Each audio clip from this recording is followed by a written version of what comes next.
இப்போ வெர்சைஸ் உடன்படிக்கைன்னு ஒரு விஷயம் நம்ம படிச்சுப்போம் வரலாறுல. ஜெர்மனி முதல் உலகப் போரில் ஜெர்மனி ஒரு பெரிய பின்னடைவை சந்தித்து ஒரு பெரிய நெருக்கடிக்கு உள்ளாக்கப்படுது. அதைத் தொடர்ந்து ஜெர்மனி மேலே வந்து நிறைய கட்டுப்பாடுகள் விதிக்கப்படுது.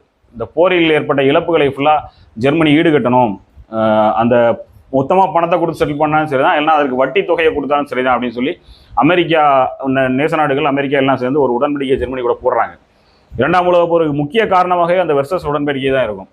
அந்த உடன்படிக்கையின்படி தொடர்ச்சியாக ஜெர்மனி வந்து அந்த வட்டி தொகையை செலுத்த செலுத்த செலுத்த ஜெர்மனியோட உள்நாட்டு பொருளாதாரம் மிக பின்னடைவான நிலைக்கு போது. அங்கே உள்ள மக்கள்லாம் ரொம்ப நெருக்கடிக்கு உள்ளாக்கப்படுறாங்க.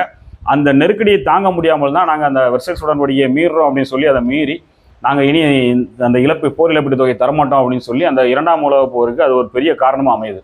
இப்போ அந்த மாதிரியான ஒரு நெருக்கடி முதல் உலகப் போர் முடிந்தவுடன் ஜெர்மனிக்கு எந்த நெருக்கடி கொடுக்கப்பட்டதோ அதே மாதிரியான ஒரு நெருக்கடி இப்போ அமெரிக்காவுக்கு, இஸ்ரேலுக்கு கொடுக்கப்பட்டிருக்கு. எதால? ஈரானால் கொடுக்கப்பட்டிருக்கு. அதாவது நேசப்படைகள் எல்லாம் சேர்ந்து ஒரு நெருக்கடியை ஜெர்மனி கொடுத்தது. ஆனால் இப்போ என்ன அப்படின்னா, ஈரான் என்ற தனித்த நாடு அமெரிக்காவுக்கே சவால் விட்டு அமெரிக்காவை ஒரு நெருக்கடிக்குள்ள, ஜெர்மனிக்கு நிகரான ஒரு நெருக்கடிக்குள்ள இப்போ கொண்டு வந்துட்டு இருக்காங்க. இந்த நெருக்கடிக்குள்ள ஏன்னா அமெரிக்காவுக்கு வரலாறு தெரியும். தான் ஒரு நாட்டாமையாக இருந்த காலகட்டம் போய் தான் ஒரு அடிமையாக ஒரு பாண்டட் லேபர் கண்டிஷனில் வர்றதை அவங்க ஏற்றுக்கவே மாட்டாங்க.